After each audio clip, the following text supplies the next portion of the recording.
Hi friends, భారతదేశంలో ఉన్న 10 రహస్యమైన మందిరాల గురించి ఈ రోజు వీడియోలో తెలుసుకుందాం. ఈ మందిరాల యొక్క రహస్యం సైన్స్కి కూడా అంతు చిక్కడం లేదు. అందుకని వీడియోని ఎక్కడా స్కిప్ చేయకుండా పూర్తిగా చూడండి. మరి ఇంకెందుకు ఆలస్యం, let's start our today's episode. ముందుగా నెంబర్ 10 వీరభద్ర టెంపుల్, లేపాక్షి, ఆంధ్రప్రదేశ్. ప్రపంచవ్యాప్తంగా శివుడికి ఎన్నో మందిరాలున్నాయి. ప్రతి మందిరంలో కూడా ఏదో ఒక రహస్యం ఉంది. అయితే ఈ వీరభద్ర టెంపుల్ లేపాక్షి ఆంధ్రప్రదేశ్లో ఉంది. ఇంత విశాలమైన మందిరం యొక్క పూర్తి భాగాన్ని కేవలం ఒక్క స్తంభం మాత్రమే మోస్తుంది. ఇక్కడ ఆశ్చర్యం కలిగించే విషయం ఏంటంటే ఆ స్తంభం గాల్లో వేలాడుతూ ఉంది. అదే మందిరంలో ఎన్నో స్తంభాలున్నాయి, కానీ గాల్లో వేలాడుతున్న ఈ ఒక్క స్తంభం వెనుక మాత్రం ఎన్నో అద్భుతాలు దాగి ఉన్నాయి. ఆంధ్రప్రదేశ్ రాష్ట్రంలో అనంతపురం జిల్లాలో ఉన్న లేపాక్షిలో శివుడి మందిరం ఉంది. ఈ మందిరంలో శివుడి భయంకరమైన రూపమైన వీరభద్రుడు కొలువై ఉన్నాడు. అందుకే ఈ మందిరాన్ని వీరభద్ర మందిరం అని కూడా అంటారు. అంతేకాదు హ్యాంగింగ్ పిల్లర్ టెంపుల్ అనే పేరుతో కూడా ప్రపంచవ్యాప్తంగా ప్రఖ్యాతి పొందింది. ఈ మందిరంలో మొత్తం 70 స్తంభాలున్నాయి, కానీ గాల్లో ఉన్న ఈ ఒక్క స్తంభం మీదే పూర్తి మందిరం భారం ఆధారపడి ఉంది. ఈ స్తంభాన్ని ఆకాశ స్తంభం అని కూడా అంటారు. అందుకే ఈ స్తంభం నేల నుంచి 1/2 ఇంచు పైన వేలాడుతూ ఉంటుంది. ఇక number 9 Anantha Padmanabha lake temple, Kerala. కేరళలో ఉన్న అనంత పద్మనాభ లేక్ టెంపుల్ చాలా ప్రత్యేకమైంది.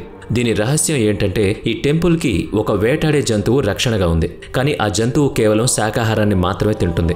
కేవలం మాంసాహారాన్ని మాత్రమే తినే ఒక మొసలి అక్కడ మాత్రం అన్నం మరియు గుడి ప్రసాదాన్ని మాత్రమే తిని బ్రతుకుతోంది.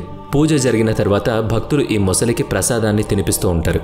దాదాపు గత 70 సంవత్సరాల నుంచి కూడా ఈ మొసలి అదే సరస్సులో నివసిస్తోంది.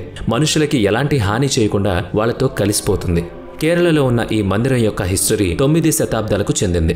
మండపం పైకప్పు కింద ఉన్న ఒక చెక్క మీద విష్ణుమూర్తి దశావతారాలు చెక్కి ఉన్నాయి. మందిరం పూజారికి మరియు శాకాహార మొసలి మధ్య మంచి బంధం ఉంది. ఒకానొక రోజు మొసలి సరస్సు నుంచి మందిర ప్రాంగణంలోకి వచ్చేసింది. అప్పుడు పూజారి ఆ మొసలిని నీటిలోకి వెళ్లమని చెప్తే వెంటనే సరస్సులోకి వెళ్లిపోయింది. అయితే ఇక్కడ దుఃఖించాల్సిన విషయం ఏంటంటే మందిరానికి ఎన్నో సంవత్సరాలుగా రక్షణగా ఉన్న ఈ మొసలి గత సంవత్సరం చనిపోయింది. ఆ రోజు చాలా మంది భక్తులు వచ్చి ఆ మొసలి దేహాన్ని సాంప్రదాయబద్ధంగా పూడ్చిపెట్టారు. నంబర్ 8 బిజిలీ మహాదేవ్ టెంపుల్, కుల్లు, హిమాచల్ ప్రదేశ్.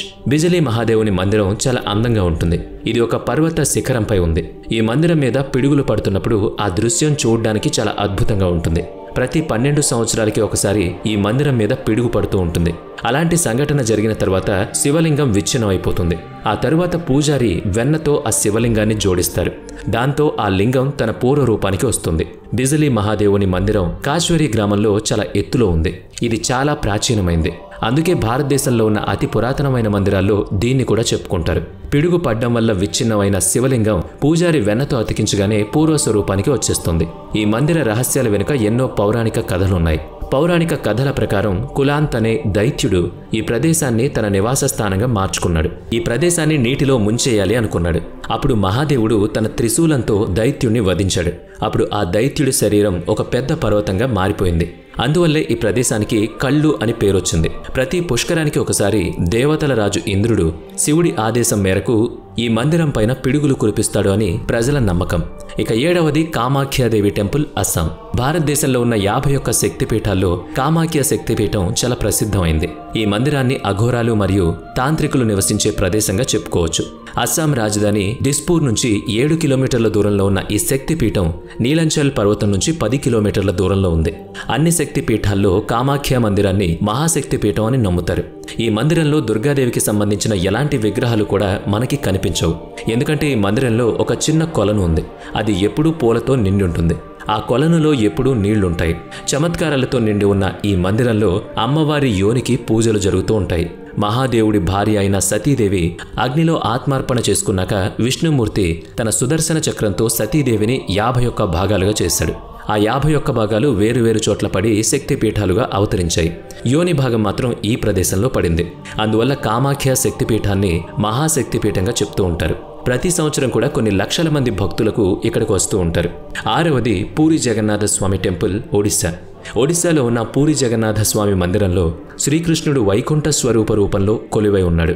పూరిలో ఉన్న ఈ పౌరాణిక మందిరం చాలా పురాతనమైంది. ఈ మందిరం యొక్క హిస్టరీ చాలా ఆశ్చర్యంగా ఉంటుంది.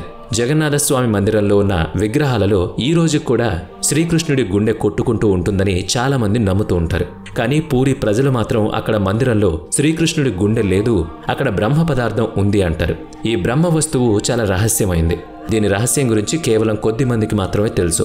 సనాతన పరంపర ప్రకారం జగన్నాథ స్వామి మందిరాన్ని వైష్ణవ పరంపరలో అతి పెద్ద తీర్థంగా చెప్పుకుంటారు. ప్రతిరోజు దేశ విదేశాల నుంచి కొన్ని వేల మంది భక్తులు జగన్నాథ స్వామిని దర్శించుకోవడానికి ఇక్కడికి వస్తూ ఉంటారు.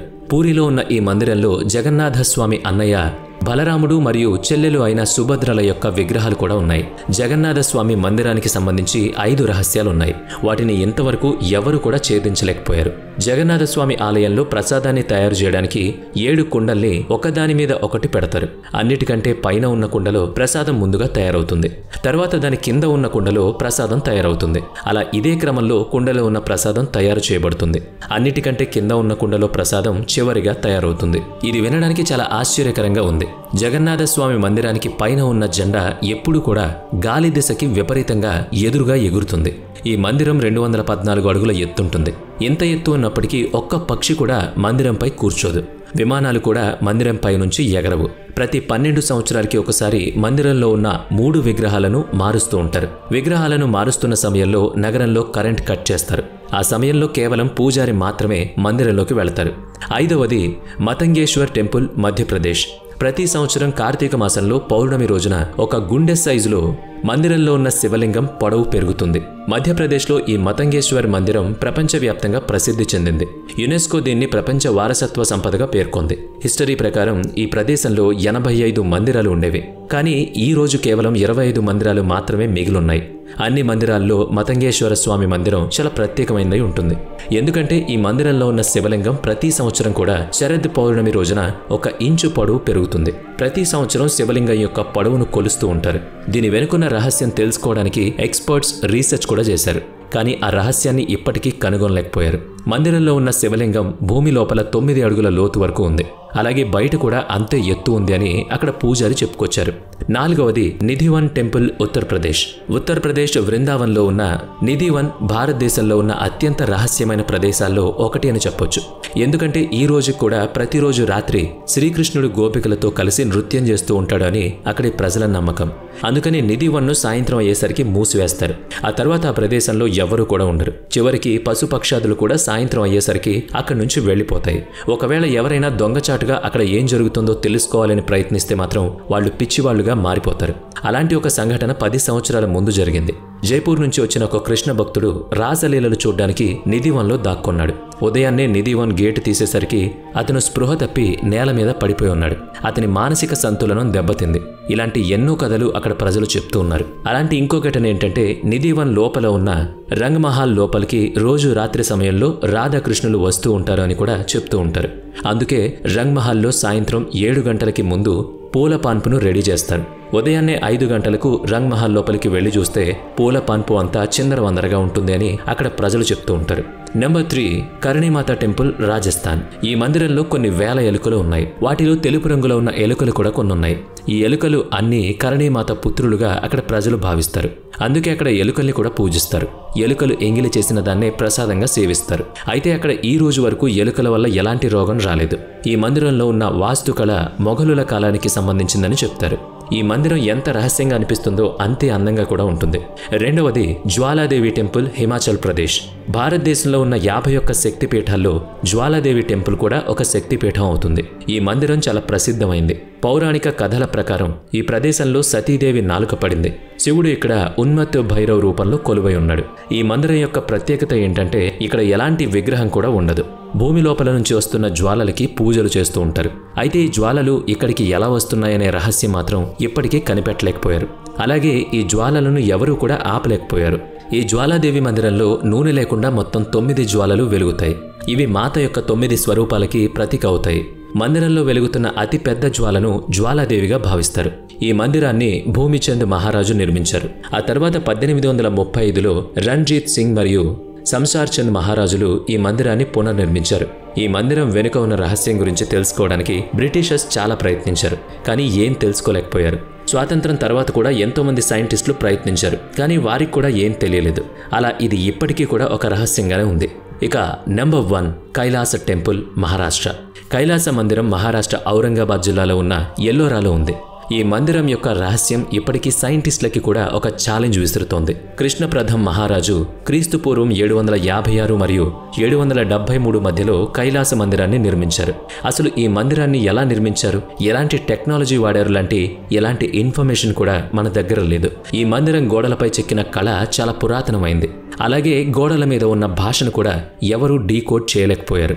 ఈ మందిరాన్ని కింది నుంచి కాకుండా పైనుంచి నిర్మించారు. అవును, ఒక కొండని పైనుంచి చెక్కుతూ మొదటిగా మందిరం యొక్క మకుట భాగాన్ని అంటే శిఖరాన్ని నిర్మించారు. అలా పైనుంచి కింద భాగం వరకు చెక్కుకుంటూ నిర్మించడం జరిగింది. అంతేకాకుండా వర్షపు నీటిని స్టోర్ చేసే సిస్టమ్ మరియు డ్రైనేజ్ సిస్టమ్ కూడా ఈ మందిరంలో ఉంది. మందిరాన్ని నిర్మించే సమయంలో దాదాపు 7 లక్షల టన్నుల రాయిని కట్ చేసి ఉంటారని సైంటిస్టులు చేసిన రీసెర్చ్లో తేలింది. ఈ ప్రకారం చూస్తే ఈ మందిరం పూర్తవడానికి దాదాపుగా 150 సంవత్సరాల సమయం పట్టింది. కానీ ఈ మందిర నిర్మాణం కేవలం 17 సంవత్సరాల్లో పూర్తయింది అని హిస్టరీ చెప్తోంది. అంత ప్రాచీన కాలంలో ఇప్పుడున్న టెక్నాలజీ లేనేలేదు కదా. మరి అంత పెద్ద కొండరాళ్లను ఎలా కట్ చేశారు? ఏదైనా ఏలియన్స్ టెక్నాలజీ వాడి ఈ మందిరాన్ని నిర్మించారంటారా? ఈ విషయమే ఇప్పటికీ రహస్యంగా మారింది. మరి ఈ రహస్యాలు మీకు నచ్చినట్లయితే ఈ వీడియోని లైక్ చేయండి, షేర్ చేయండి. ఇప్పటి వరకు మన ఛానల్ని సబ్స్క్రైబ్ చేయనట్లయితే ఇప్పుడే సబ్స్క్రైబ్ చేసుకుని పక్కనే ఉన్న బెల్ ఐకాన్పై క్లిక్ చేయండి. నెక్స్ట్ వీడియోలో మళ్ళీ కలుద్దాం. Thanks for watching.